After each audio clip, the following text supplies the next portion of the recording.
Hello guys, welcome back on YouTube channel. तो आज हम देखने वाले हैं क्लास 12 बायोलॉजी के पार्ट बी का practical number 5, study of VS of anatropous ovule through a permanent slide और रेलिवेंट चार्ट। तो वीएस का फुल फॉर्म होता है वेंट्रल साइड, यानी कि जब हम किसी चीज़ को सामने से देखते हैं तब उसे वेंट्रल बोलते हैं। वहीं उसके उलट अगर हम किसी चीज़ को पीछे से देखते हैं तो हम बोलेंगे डोर्सल साइड। वहीं अगर किसी चीज़ को बीच में से काट कर देखते हैं तब हम उसे कहेंगे लेटरल साइड, एलएस। और जब कभी टेढ़ा काटते हैं, यानी कि सीधा काटने के बाद जब टेढ़ा काटेंगे तिरछा, तो उसको हम बोलेंगे ट्रांसवर्स सेक्शन, टीएस। सो टीएस हो गया, वीएस हो गया, एलएस हो गया। आपको प्रैक्टिकल के टाइम बहुत देखने को मिलता है। एंड आगे आप बीएससी करते हो जूलॉजी वगैरह में, आपको यही सब देखने को मिलेगा जूलॉजी बोटनी में, VS slide, TS slide, LS slide. तो उसका आपको मतलब समझना चाहिए, पता होना चाहिए। चलिए शुरू करते हैं आज का वीडियो। लेकिन इससे पहले के जो भी प्रैक्टिकल्स हैं पार्ट ए के, देन पार्ट बी का पहला जो 4 प्रैक्टिकल है वो सब देखने के लिए प्लीज़ एक बार प्लेलिस्ट को चेक कीजिएगा। सारा का सारा मैंने वहाँ पर नंबर वाइज, सीक्वेंस वाइज सब कुछ अपलोड कर दिया है। तो हमारे इस प्रैक्टिकल टाइटल है study of VS of anatropous ovule through a permanent slide और रेलिवेंट चार्ट, यानी कि कोई स्लाइड रहेगा जिस पर ओव्यूल का स्ट्रक्चर आपको दिखेगा, या फिर कुछ चार्ट वगैरह, डायग्राम वगैरह, मॉडल रहेगा जिसमें आपको देखना होगा एंड आंसर को लिखना होगा, क्वेश्चन जो पूछे जाएंगे वो बताना होगा। तो इनएंट्रोपस ओव्यूल आपने फर्स्ट चैप्टर में पढ़ा होगा कि क्या होता है। एंजियोस्पर्म में मोस्ट कॉमन टाइप का एक ओव्यूल है। लगभग 80% जो भी फ्लावरिंग प्लांट है उसमें इसी टाइप का ओव्यूल पाया जाता है। और ये जो ओव्यूल है 180 डिग्री पे घुमा हुआ होता है, टेढ़ा होता है, फ्यूनिकल्स के पास में होता है। तो यहाँ पर आप देख सकते हो एम दिया है study of anatropous ovule and function of its various parts. So हमें उसका स्टडी करना है और उसके जो वेरियस पार्ट हैं, ठीक है, मेन जो पार्ट हैं उसका फंक्शन क्या है, काम क्या है, वो समझना है। तो यहाँ पर डिस्क्रिप्शन है, आप चाहे तो इसे पढ़ सकते हो, लेकिन इसकी कोई ज़रूरत है नहीं।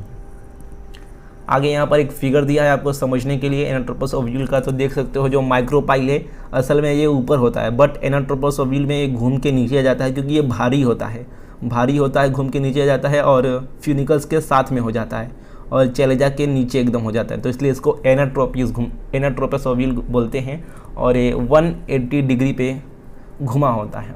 सो आगे देखते हैं। आगे आपको इसी का डायग्राम वापस बनाना है तो आप यही बना सकते हो। यहाँ पर आप देख सकते हो डायग्राम सेम टू सेम आपको यही साइड डायग्राम बना देना है। और उसके बाद आप देख सकते हो कुछ क्वेश्चन पूछे गए हैं। सबसे पहला है comment on the special features of anatropous ovule and embryo sac. तो इनएंट्रोपस ओव्यूल के बारे में मैंने आपको बता दिया है, 180 डिग्री पे टेढ़ा घुमा होता है। देन उसके बाद माइक्रोपाइल के एकदम सीधे सीधे में होता है, चले जाके नीचे होता है। ये आप देख सकते हो, इसका स्क्रीनशॉट ले सकते हो। उसके बाद आपको एम्ब्रियोसेक के बारे में भी बताना है। दी एम्ब्रियोसेक मतलब फीमेल गेमेटोफाइट, पोलन ग्रेड मतलब mail gametophyte and female gametophyte मतलब एम्ब्रियोसेक। दोस्तों अब तो बोर्ड एग्जाम का टाइम टेबल भी आ चुका है। मुझे आशा है कि आपकी तैयारी बहुत अच्छे से हो गई होगी। अब तैयारी हो चुकी है बट रिवीजन भी करना होगा, इसलिए आपको ध्यान में रखते हुए अनअकैडमी लेकर आया है बोर्ड रिवीजन एंड एमएचटी सीटी 2022 प्रिपरेशन बैच। इसमें आपका 2022 का बोर्ड एग्जाम का रिवीजन होगा और साथ ही 2022 में अगर आप एमएचटी सीटी देने वाले हो तो उसके लिए भी ये फ़ायदेमंद होगा। इसमें एमएचटी सीटी की भी तैयारी पूरी एकदम अच्छे तरीके से कराई जाएगी। तो इसमें आप देख सकते हो कौन कौन से टीचर्स हैं। मैथ हो गया, फिजिक्स, बायोलॉजी, केमिस्ट्री, इंग्लिश, तो जितने भी आपके मेन सब्जेक्ट हैं ना 12th में, वो सब आपका इसमें कराया जाएगा। साथ ही एमएचटी सीईटी का तैयारी कराया जाएगा। इस बैच की खास बात क्या है कि आप लाइव डाउट जो है वो पूछ सकते हो। टॉप एजुकेटर है महाराष्ट्र बोर्ड के एमएचटी सीईटी दिए हुए, जो आपको एमएचटी सीईटी का टिप्स एंड ट्रिक बताएंगे कि कैसे किसी एमसीक्यू को सॉल्व करना है, ठीक है, उसके पीछे का थ्योरी क्या है। देन जो भी ये सेशन होगा उसके तुरंत बाद आप जो भी नोट्स वगैरह हैं टीचर्स द्वारा बनाए गए उससे प्राप्त कर सकते हो, डाउनलोड कर सकते हो। नोट्स के लिए आपको यहाँ वहाँ भटकने की जरूरत नहीं पड़ेगी। नोट्स आपको एक प्रॉपर वे में एक ही जगह पर मिलेगा डाउनलोड करने के लिए।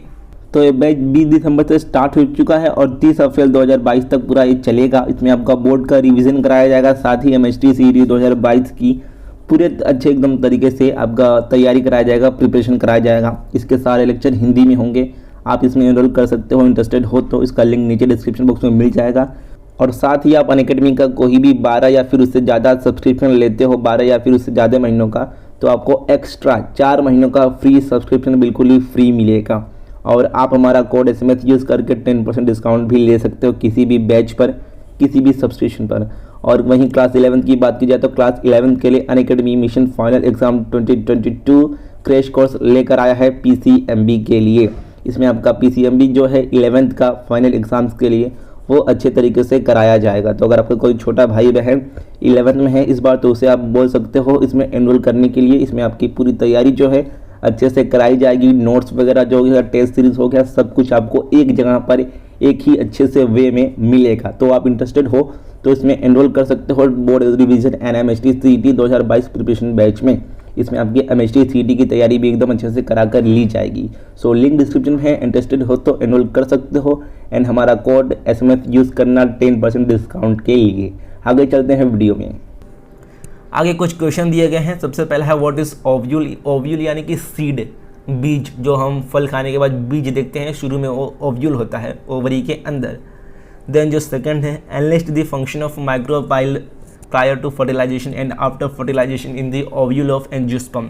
सो जो माइक्रोपाइल होता है फर्टिलाइजेशन से पहले क्या होता है और फर्टिलाइजेशन के बाद कैसा हो जाता है ये आपको लिखना है। तो बिफोर फर्टिलाइजेशन अगर देखा जाए, फर्टिलाइजेशन से पहले, तो micropyle act as the point of entry of pollen tube into embryo sac. So आप अगर डायग्राम देखोगे, यहाँ पर मैं आपको डायग्राम दिखाता हूँ। तो माइक्रोपाइल आप अगर देखते हो यहाँ पर डायग्राम तो ओपनिंग जैसा है, यहाँ पर खुला हुआ है, तो यहीं से पोलन ग्रेन अंदर घुसता है। सो स्टार्टिंग में फर्टिलाइजेशन से पहले ये एक एंट्री गेट की तरह काम करता है। देन अगर बात की जाए आफ्टर फर्टिलाइजेशन, तो after fertilization micropyle assist in water absorption into seed. So ये बाद में ख़त्म हो जाता है, क्योंकि माइक्रोपाइल बाद में ख़त्म होता है, लेकिन उससे पहले वो पानी जो है, पानी वो हो गया जो न्यूट्रिएंट हो गया, उसके आने के लिए भी एक मीडियम रहता है, एक गेट की तरह काम करता है। तो इसका मेन काम यही है, न्यूट्रिशन का काम स्टार्टिंग में सबसे पहले एक गेट की तरह काम करता है पोलन ट्यूब के एंट्री के लिए। देन ख़त्म होने से पहले, ठीक है, ख़त्म होने से पहले जो भी मटेरियल है, फूड मटेरियल हो गया आपका, वाटर मटेरियल हो गया प्लांट का, उसके एंट्री के लिए काम करता है। देन थर्ड है व्हाट इज़ डबल फर्टिलाइजेशन। तो डबल फर्टिलाइजेशन हमने पढ़ा होगा, जो पहला मेल गेमेट है वो आपका सेकेंडरी न्यूक्लियस से लगता है, देन दूसरा मेल गेमेट है वो लगता है आपका एग से लगता है, ठीक है, फीमेल गेमेटोफाइट से। तो ये इसका आंसर, आप चाहे तो स्क्रीनशॉट ले सकते हो, ठीक है। डबल फर्टिलाइजेशन में दोनों मेल गेमेट काम करते हैं, इसलिए डबल फर्टिलाइजेशन कहा जाता है। ये बहुत ही इंपॉर्टेंट एक क्वेश्चन है, बोर्ड एग्जाम में पूछा जा सकता है कि डबल फर्टिलाइजेशन क्या है, या फिर इसके ऊपर एक बड़ा क्वेश्चन 4 मार्क्स का पूछा जा सकता है। उसके बाद है 4th नंबर का गिव फंक्शन ऑफ। सो सबसे पहला है इंटेग्यूमेंट। इंटेग्यूमेंट जो है वो लास्ट में होता है, सबसे आउटर में होता है। तो आउटर साइड में है तो उसका सिंपल सा काम हो जाएगा प्रोटेक्टिव कवरिंग। सो यहाँ पर आप देख सकते हो प्रोटेक्टिव कवरिंग ऑफ ओव्यूल, यानी कि वो फंक्शन करता है एक प्रोटेक्शन का। देन उसके बाद है न्यूसेलस। तो इसका आएगा न्यूट्रिशन मास, यानी कि बीच में जो मास होता है, बड़ा सा पार्ट होता है, वो न्यूसेलस होता है। देन सी है फ्यूनिकल। तो फ्यूनिकल क्या है, man stalk of ovule which attach it with ovary. जो फ्यूनिकल है वो एक डंठल है, डंठल यानी कि अटैचमेंट का काम करता है। उसके बाद synergid cell, so attract pollen tube and help in rupture of pollen tube. Then antipodal cell का भी आप देख सकते हो। देन लास्ट में आपको डिस्टिंग्विश है, एक बॉक्स बना के लिखना है फीमेल एंड मेल गेमेटोफाइट के बीच का डिफरेंस। सो सबसे पहले फीमेल गेमेटोफाइट की बात की जाए तो इसे एम्ब्रियो सेक भी कहते हैं, वहीं मेल गेमेटोफाइट को जर्मिनेटिंग पोलन या फिर पोलन ग्रेन ए कहते हैं। उसके बाद सेकंड अगर बात की जाए फीमेल गेमेटोफाइट की, तो ये 7 सेल्ड एंड 8 न्यूक्लिएटेड है। वहीं अगर मेल गेमेटोफाइट की बात की जाए तो ये 3 सेल्ड और 3 न्यूक्लिएटेड है। सो देखो जो ये वाला लाइन है ना कि female gametophyte is 7 cell and 8 nucleated structure, ये वाला लाइन बहुत इंपॉर्टेंट है। ये बोर्ड एग्जाम में MCQ के तौर पर या फिर 1 मार्क्स के क्वेश्चन के तौर पर और MHT CET में तो पूछा ही जाता है कि female gametophytes it is a dash celled and dash nucleated. तो 7 सेल्ड एंड 8 न्यूक्लिएटेड स्ट्रक्चर है, बहुत ही इंपॉर्टेंट एक लाइन है। देन थर्ड पॉइंट आ सकता है develop into seed after fertilization, then help in fertilization. So ये सारा इसका पार्ट है, आप चाहे तो स्क्रीनशॉट ले सकते हो, मैं एक बार क्लियर कर देता हूँ। सो आप सिंपली इसका स्क्रीनशॉट ले लेना। यही था आज का वीडियो। आई होप आपको सारे क्वेश्चन अच्छे से समझ में आ गए होंगे। ऐसे ही वीडियोस के लिए चैनल को सब्सक्राइब करके बेल आइकन को प्रेस कर लीजिएगा, और आप मुझे इंस्टाग्राम पे फॉलो कर सकते हो। आपको कुछ डाउट होगा बोर्ड एग्जाम के रिगार्डिंग, कोई भी सवाल होगा तो सिंपली मुझे वहाँ पर मैसेज करना, मैं आपका रिप्लाई जरूर दूंगा, आपका डाउट सोल्व करके दूंगा। मेरी इंस्टा ID का लिंक आपको नीचे डिस्क्रिप्शन बॉक्स में मिल जाएगा। मिलते हैं अन्य किसी वीडियो में। वीडियो पर देखने के लिए बहुत बहुत धन्यवाद। Thank you guys.